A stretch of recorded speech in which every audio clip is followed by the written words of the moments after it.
Caligula Effect 2. Now, I played the first game and I played Overdose, and I was still left wanting a lot more. In fact, I didn't complete either of those two games. Now, I will say I completed Caligula Effect 2, but is it enough of an improvement over the first game to really warrant it as a must play JRPG? The first game had a lot of potential, but fell short on a lot of aspects. Even with that being said, I was excited for a sequel. The base ideas are intriguing, living in a virtual world and being able to talk to hundreds of NPCs, each with their own backstories, if done right, will be impressive to say the least. So let's get straight to the point. Does Caligula Effect 2 improve on the first game? Yes, it does, in almost every way, but it still has the same issues the first game suffered from, but to a lesser extent. Now, let me touch on the improvements. First of all, the battle system. It's much more streamlined and a lot less confusing. You still have to match the timings of your attacks based on the enemy's locations, and how your teammates' attacks will change the target's position, but it is so much easier to time all of your combos. Another improvement is how quests affect your character. Not only do you get the usual weapons and equipment rewards, but also an increase in stats. It's a very clever way to not only get you to complete more quests, but to seek out new ones to get to know more people. Now, I'll move on to my favourite thing, the skill system. Characters can equip stigmas, which come in three categories: weapons, armour and accessories. Weapons and accessories can have abilities attached to them, which give you a boost to your stats, or give access to new skills, or even new personality traits which are needed to complete certain quests.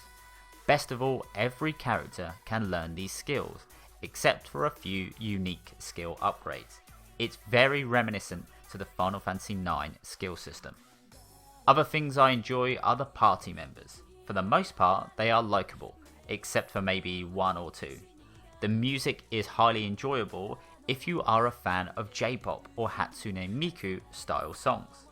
Also, the sheer amount of text-based personality for each character is insane. By that, I mean that you can ask each party member around 100 random questions, and they'll each have a pretty in-depth answer. Now, with all that being said, there are a lot of things that irk me with Caligula Effect 2. Going back to the battle system, while in theory creating combos and timing attacks to juggle your enemies sounds fun, it makes every battle feel like you are a slug trying to cross the road in Antarctica during a blizzard. There is an auto battle system, but that only works for your teammates. You can hold X to auto attack, however there is no cursor memory option, so you will only ever do the most basic attack. Also, while I like the quests, and there are a massive amount of them, most of the quests don't have a quest marker.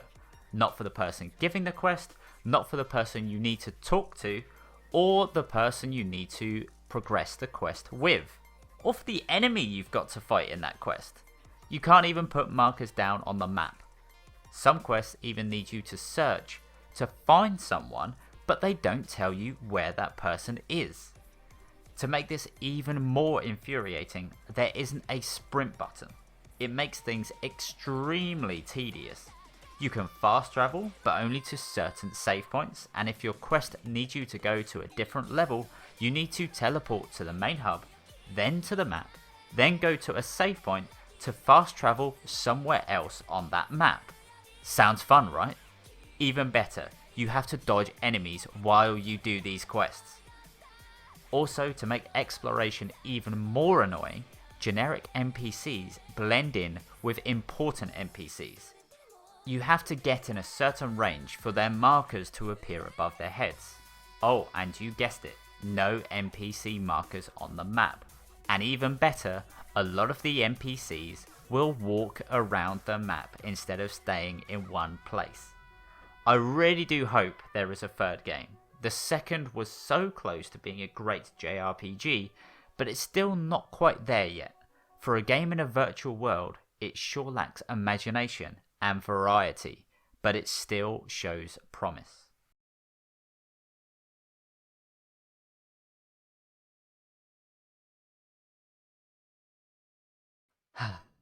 It came oh so close. There's a lot of things that I really did like about Caligula Effect 2, but it's just lacking imagination for me, which is the best way to describe this. Like you're in a wonderful virtual world where you could essentially create your own person, but it's so restricted. Like you can't even choose what weapon you use. You can't change what your character looks like, which is bizarre because the whole idea of the virtual world is actually to become the person you couldn't be. Why is it so limited then in the options? It doesn't make sense to me. And it's just one of those things like the battle system could be really good, but it's so slow that it just takes away from any of the positive aspects it has. And you just really want, like, even the old school active time battle system in the Final Fantasy games.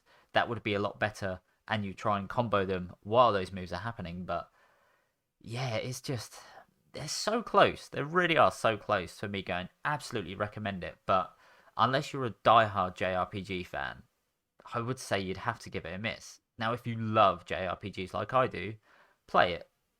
Honestly, I didn't really feel rewarded for completing it. I could have just given up and had the same like emotional impact if I just not completed it at the end. But it's just one of those things I felt like I wanted to. Felt like I had to for some bizarre reason. Probably the same reason why I feel like I need to play every Pokemon main game. Hmm.